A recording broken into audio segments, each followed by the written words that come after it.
student ministries can be rather thankless, and it can feel like, were there any results? Yeah. Like we did it every week. I think one of my pet peeves of leadership is when people climb to a peak and instead of pausing there and reflecting and enjoying it and celebrating, they just say, but look at that peak. Right. That's our next one. When you don't actually pause to celebrate the wins each and every time, then it's just this constant chase. Today, we're talking about 5 things that youth pastors have got to do before the year ends.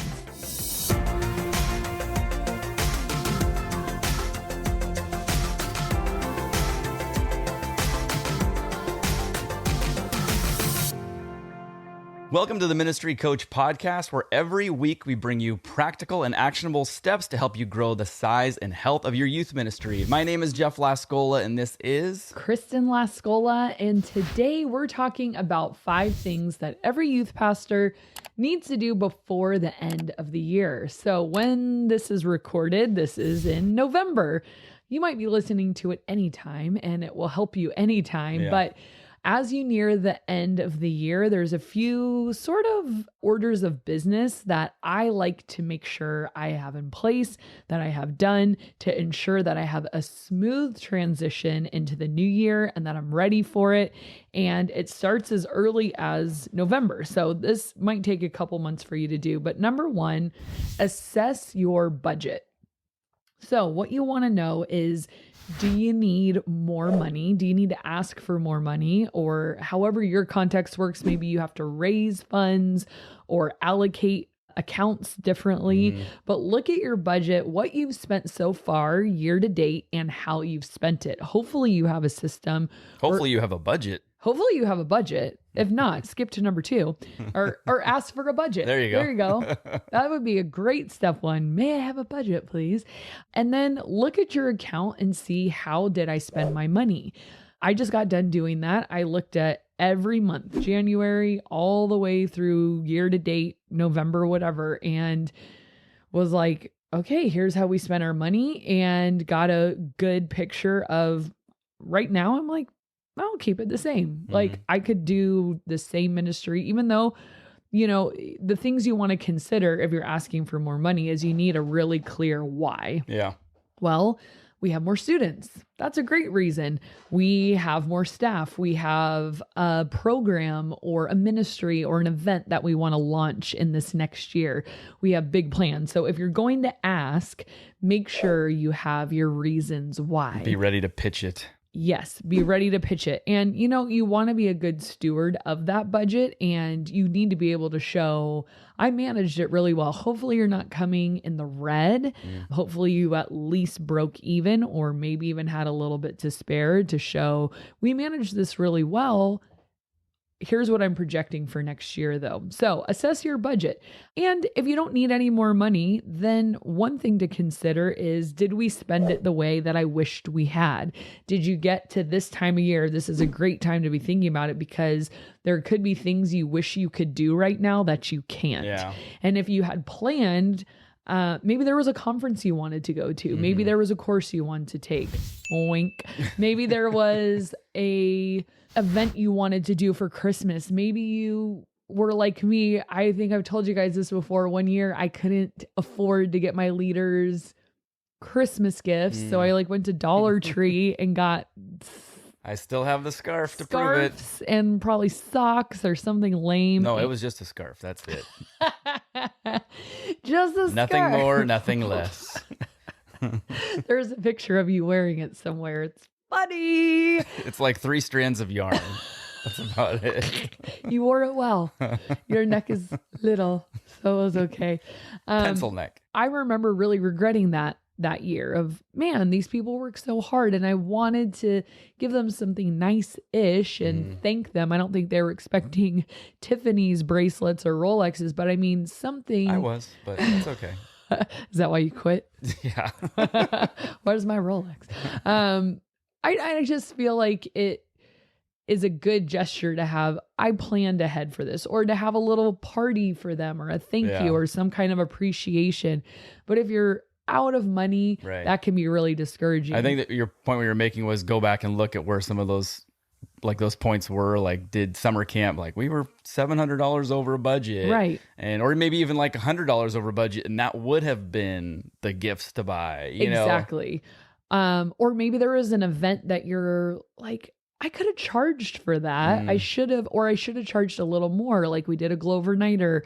Instead of charging $7, I should have charged $10 a person. And then that would have gone further. Or, ooh, we lost money on summer camp this year. I need to make sure we charge a little more because gas prices have gone up. Yeah. So just spend some time with your budget, strategizing for the next year so that you're able to make your money go further and be a really good steward of what you do have and know if you need to ask for more. And also being that good steward of the money, because some of you might be thinking like, well, we don't like to charge for things, like, you know, to make it for free for students, which is great if your budget allows for that. But I think if you can just continue to reinvest that money into your youth ministry, it's not like it's lining the pockets of the youth pastor. It doesn't go to us. Right. And I don't get my budget if I don't spend it. If you can then roll that money back into the ministry for things like gifts for leaders or scholarships for students to go to camp, or I mean, there's so many things. Or like a cool year-end thing, like I every year look at my room and I add something cool. Like last year we got a Switch with all the controllers and all the chargers and all the games. Like we were really smart with our budget throughout the year and we were able to do that. This year I got a big neon sign that has our ministry name in it, that because our stage is totally bare, you know, it's just like a couple of TVs. So we got that. So every year I kind of look and think, ooh, what can I do for the students? What can I do for the leaders? What can I do that I like those kinds of things, like consumables. It makes for a great party, but those things that you can put in your room and enjoy for years to come. Like I look around the room, I'm like, oh yeah, that was this year. And that was that. And I still have those things. I have a countdown clock in my room for our summer camp. And it just makes it so everyone's always thinking about our big summer camp, and it has pictures around it and a cool like logo plate around it. It's awesome. And so I just look around like, ooh, that was because I didn't spend all my budget. I got to do something kind of fun for our room, making it look really nice. So answer those questions. Number 2, assess your goals for next year. So I think a great thing to do for this is meet with your team and just ask these questions. What is working really well? What do we need to continue to do? What's not working well? What is kind of like a red light, like stop. This is like in crisis, this area. And then what is a possibility for next year? What do we want? The question we always ask, if we were able to do this in the next year, we would say it was a good year. Yeah. So what is that? And maybe it's a few things. If we were able to do this, this, and this in the next year, it would be a good year. What is that? Yeah. So maybe you need to up your game with visitors. Maybe you have no assimilation process, and you can tell your team, if we're able to have retention and follow up with visitors, if that is our A game next year, this time next year we'll be like, that was awesome. Maybe camp needs a total makeover. And you could say that would make our year great if we had a dynamic camp. Yeah. Whatever that is. But it probably would be best to not do that alone. So you really want your team's perspective on that. If you don't have any paid staff, that's okay. Ask your volunteers. They probably have a really great perspective on your ministry. I know mine do, especially the ones that have been around long enough. One of them, she was so funny the other day. We were like literally dissecting our relay race together. She's like, I've been around for a long time. Okay, so when you did the banana slug race, here's where it went wrong. All right, we need to do this next year. Like people that care and see your ministry and maybe have experience to know what was good one year and wasn't good another year, like the longevity of that. So number 3, plan your entire calendar. So if you get to January and you're like, new year, new me, what should we do? No, that's not the time to be brainstorming. The new me is to plan my calendar 2 months early next year. I vow to do that. Well, yeah, you're already 2 months behind, I would say. So you want to plan your entire calendar for the year to come so that when you get there to the new year, it's kind of plug and play. Yeah. And you're ready to go. You spend the time at the end of the year making sure you know when your camps are, your big events, your leader night outs, your leader retreat, if you're going to do one. I highly recommend it. And then start to fill in your weekend games, your midweek games. I just do 6 months, repeat, and then your message series. So not all of this is published. What I publish will be a 3-month calendar for our junior hires. So, and then I have one big master calendar. That's the 12 months that has all of that on there.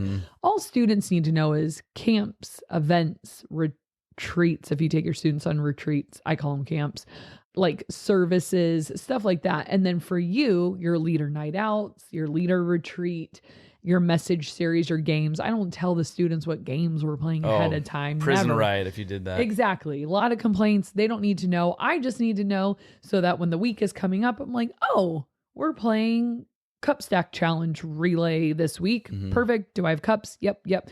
And I just take a lot of the prep time off. Literally how I used to do ministry was it's Tuesday.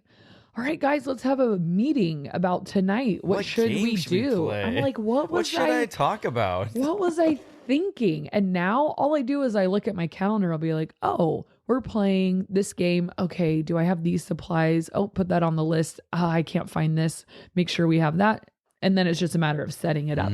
I'm not spending any time brainstorming. It's done. So put your message series on the calendar.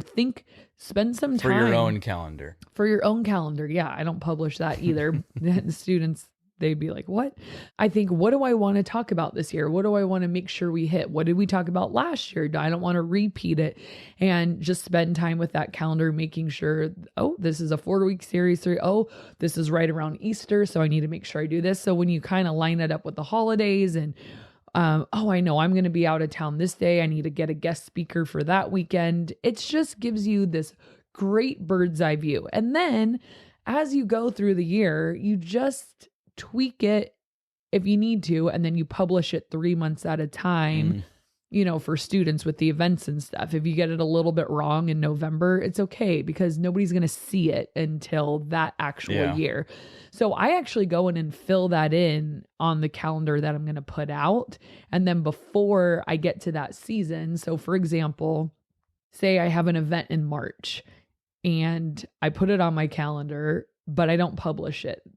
And then when we get in February, I start looking at that and, oh, I need to double check that time to make sure this is what time it starts. And I can adjust a few things and then publish that, print it, put it online, have it in the room, whatever, for students to pick up. So I'm not saying it has to be absolutely perfect in November and December.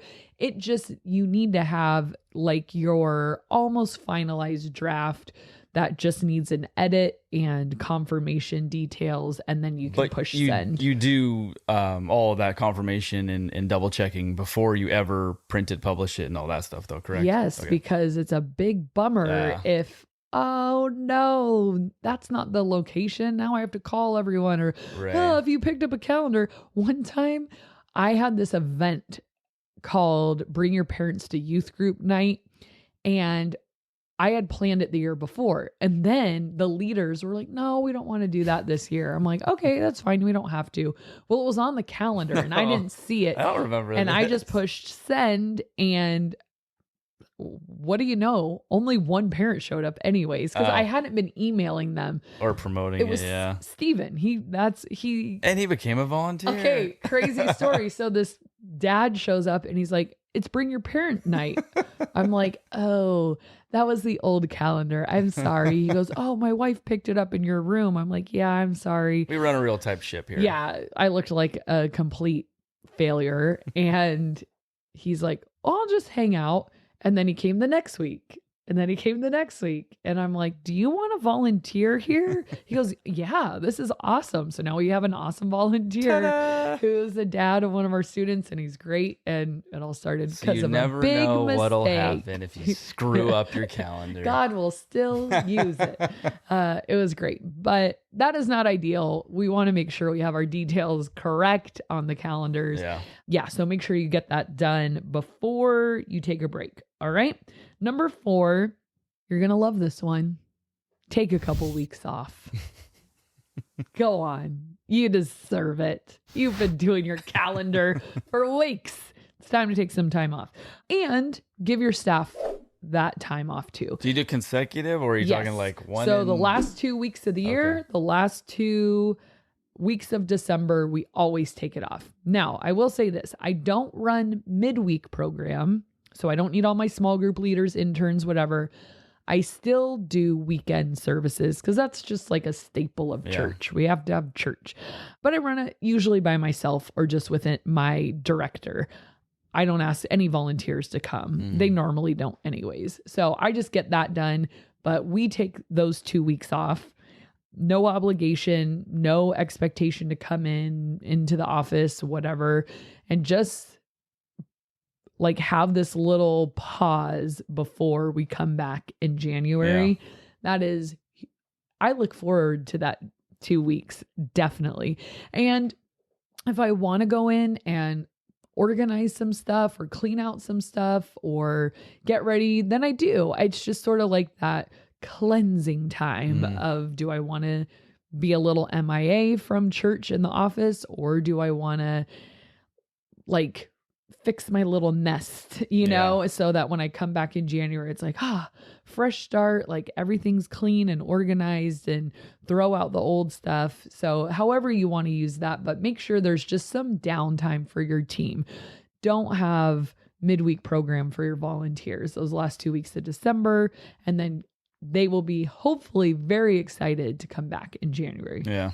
And then the 5th one, you're also going to really love.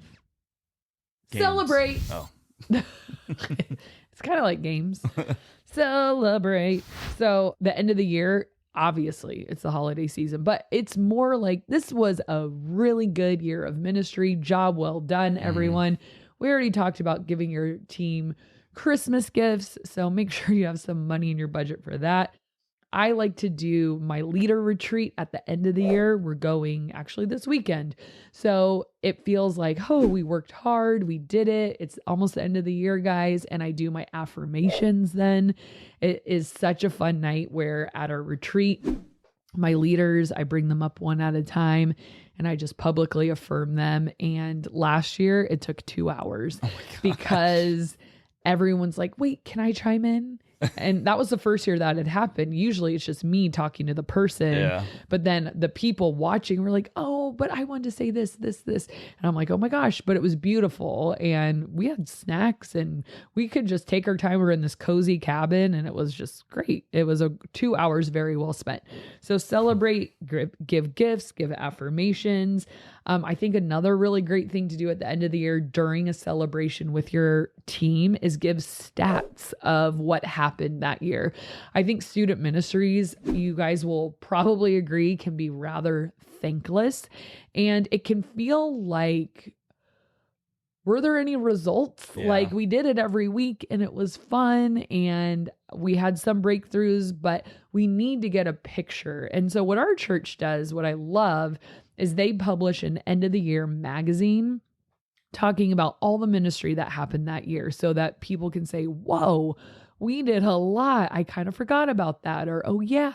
So you don't have to publish a whole magazine, but what you can. I didn't know they did that. Really? We get it every year. I've never noticed it. My gosh. Don't waste your ink on us, I guess. Like, don't send it our way. Maybe you're taking it and not letting me see it. Yeah. Just like how you buy snacks and you hide them. I've been hiding. You're at a weird stage of life when you're hiding vitamins too.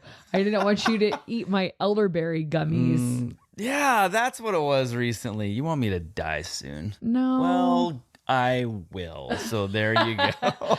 I just wanted all of them for me. I used to just hide snacks. because you didn't Now deserve my Now you snacks. had the bad stuff and the healthy stuff. I know. So anyways, Anyways, moving on. Stats, like tell them, guys, you may have forgotten, but we baptized this many kids this year. We took this many kids to our camps. This many kids made first time decisions. And if you don't record that stuff, if you're sitting there going like, well, I would love to know that. I don't even know how many kids. I don't Yeah. remember.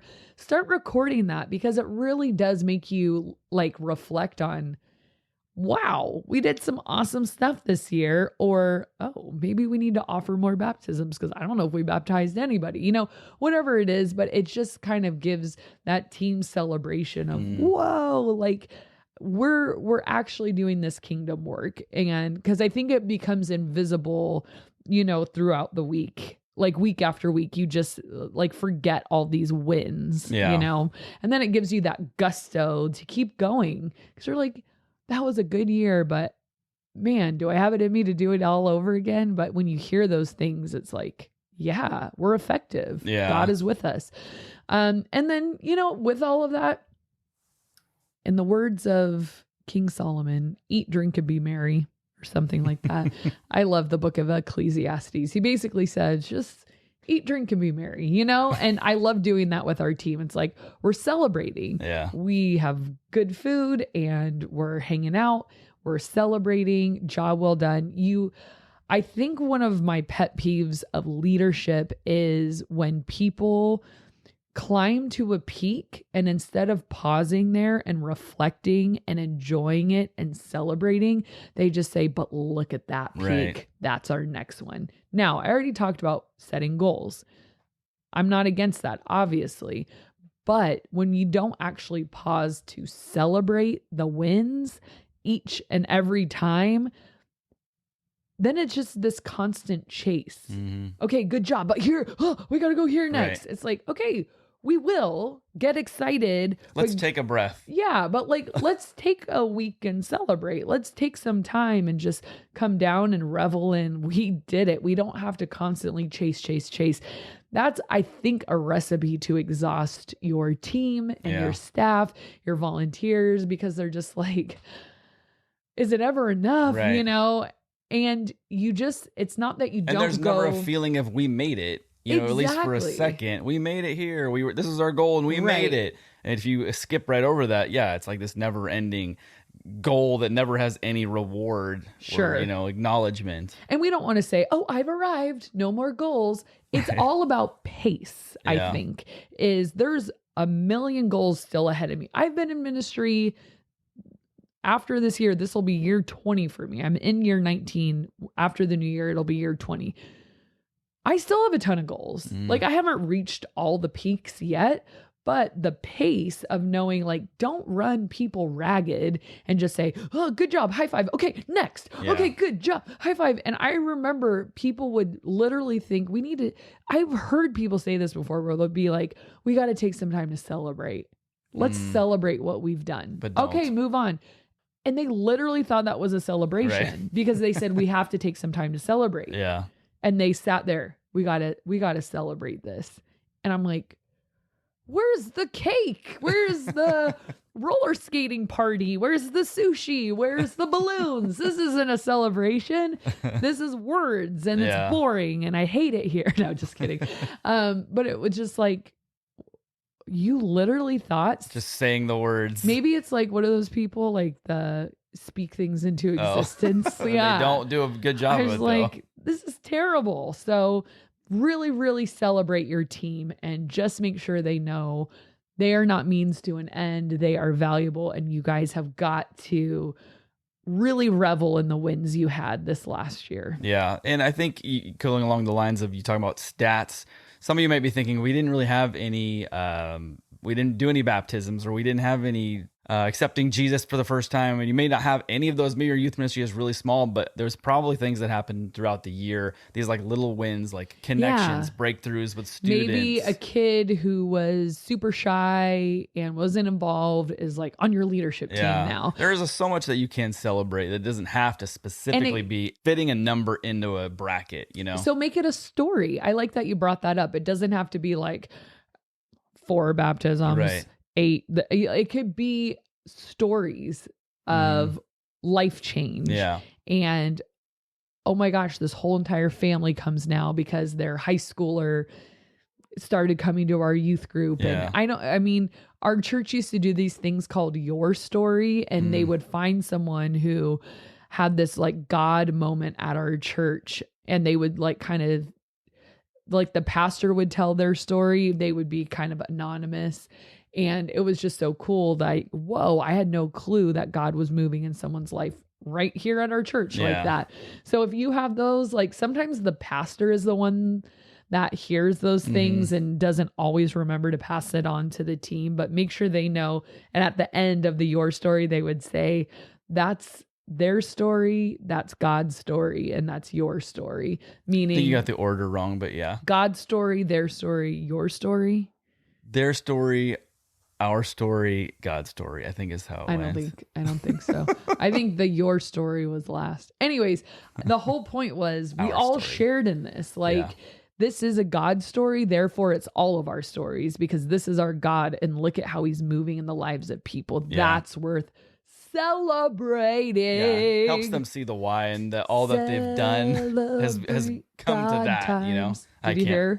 No. I said celebrate God. I was trying to make a point, but whatever, that's fine. Moving on. Hey, if you guys obviously are here and you're like, yes, plan a whole calendar, I would love to do that. Well, you're in luck because we have an entire episode all about how to plan out your entire calendar for the year. So make sure you go ahead and watch that. And also, if you want to learn how to plan an entire year's worth of games in 30 minutes or less, we also have an episode for that. And not to completely overwhelm you with those two things, but I'm going to add a third. If you do have the time and you want to get some ideas for what gifts to get your volunteers this Christmas, go ahead and check out the episode we did on that. I need to watch that. Yeah, that's on my list of ideas. things to do. I couldn't think of anything. So yeah, make sure you guys check out all of those, one of those, none of those, whatever's up to you, whatever you have time for. But right now we're going to do a question of the day, and that is, if you find a spider in the house, what are your actionable steps after that? What happens? I used to go and get you No scream? or my dad. I don't scream about a spider. Depends how big it is. I don't think I'd scream about a spider. But me, it's kill it immediately because I don't want it to hide. So I like find the closest thing near me and just like squash it, and I just do it. Like, I don't want to do it. Like, I just like kind of hold my breath and do it. Just get it done. So yeah, I'm not going to scoop it up and put it outside or anything like that. I mean, no way. If I saw a larger critter like a mouse or a rat in our house, I would scream. I would scream. Or a frog. We had a snake in our house twice. When I lived here? Yeah, it was in the back room that one time, and then before we were married, there was one on the mantle somehow on the fireplace mantle. Haunting. No idea how it got up there, but I saw one in the garage once. So there's three times we had a snake. 4 I because there's also- another one in the garage. Oh yeah, he came in twice. Yeah, I also saw a scorpion in our house. I picked up a scorpion. I'll give you the short version. There was a blanket and I went to move it and I felt something that I thought was like a wood chip or something on it. And so I pinched it and pulled it out and looked and saw that I was holding a live scorpion, and how I didn't get stung, I'll never know. And I just threw it down and it started to Did you scurry. scream? No, but I had a mild heart attack. If you were to scream, what would it sound like? I can't do it. My voice is kind of hoarse right now, probably from all the screaming I've done for all the spiders. Okay. If I saw a spider, I'm like you. I don't want to let it get out of my eyesight. Yeah. Because that's usually when all of a sudden you come back and you're like, okay, it was there. Now it's probably in my shoe or something. Yeah. So yeah, I try and use whatever is handy, like literally grasping at things without taking my eyes off of it. You know, I've seen a lot of spiders get away from you, though. Yeah, you were a real critique of my spider killing I don't abilities. think you're very good which at always it. made me wonder, then why don't you do it yourself? And now I do. Didn't you notice I said I used to go get you, and then I realized you're not good at it. She was always like, you you gotta always, like push it and then squish it and then turn it. you gotta and then twist it, smash it, scrunch it, pop it, smack it, pull it. pull it. Then he'd take his legs off one by one. No, because you would like go like, Yeah, and it that's would like what I would do. trickle away and scurry around. No, it would usually be Like, like ugh, 15 feet above come my head, and on. I'm using like the very tip of like a baseball You bat. should have jumped and punched. Yeah, and Just then it would kidding. always fall, and then you'd scream. So it was not fun for anybody. Nope. So now I'm my own exterminator now. I taught you to grow up and kill your own spiders. Yeah, I'm very capable. All right, let's do a community comment of the day. This comes from Rosalva Martinez, who says, "Love all your tips. God bless your family and ministries." Thank you. Thank you. That's very kind of That was you. very Appreciate sweet. that. I like that comment. Well, you guys have your homework. You know where to go next. You can do your plan, your calendar. You can do the 30 minutes of games. You can do the gifts for your leaders, or you can do all three. But we Get to appreciate you work. guys watching and listening, and we'll See you next time. Today, we're talking about 5 questions that every healthy youth ministry. It's kind of a tongue twister. Healthy youth ministry. A lot of. I thought I said youth ministry. Youth ministry.